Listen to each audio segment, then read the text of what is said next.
توی که نیسان داری این کلیپ اصلا نبید. بیا جلو ببینو. زخامت ورق هشمی دوستان کار به این صورته.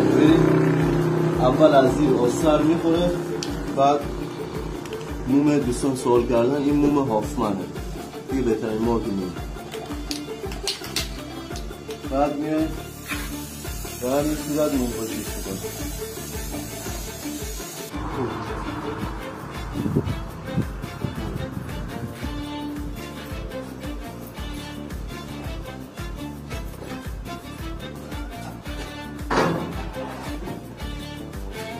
دوستان ببینیم به همین شیکی و مرتبی میخوره جا.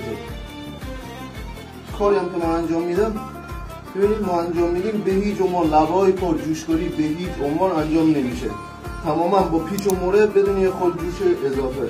زمانی که هم شما بخوای ماشین رو بفروشی، حالا به هر دلیلی خوشت نیامد یا نتونستی ماشین رو با این کار بفروشی، پیچ و موره رو خیلی راحت وا میکنی، این دوبل از داخل ماشین میکشی بیرون، ماشین بشه به فابریک میفروشی.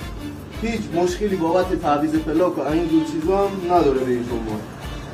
کی باشه که نخواد همچین ماشینی رو بخره به این مرتبی و به این شیکی. کارهایی هم که ما انجام میدیم، مشتریایی هم که میان اینجا تماما قبل کارشون ما فیلم داریم. روزی هم که ما ماشین بفروشن 1% اگه به مشکل خوردن ما میتونیم اصلا این فیلمو رو براشون بفرستیم که به قول معروف ثابت شده کارشون باشه که این ماشین هیچ آسیبی هیچ مشکلی نداشته. حالا اونایی که آسیب داشتن به کنار، اونایی که نداشتن هنوز سالمی دارن دوبل میکنن، خیلی راحت ما میتونیم این فیلم‌ها رو براشون بفرستیم که سند کارشون باشه.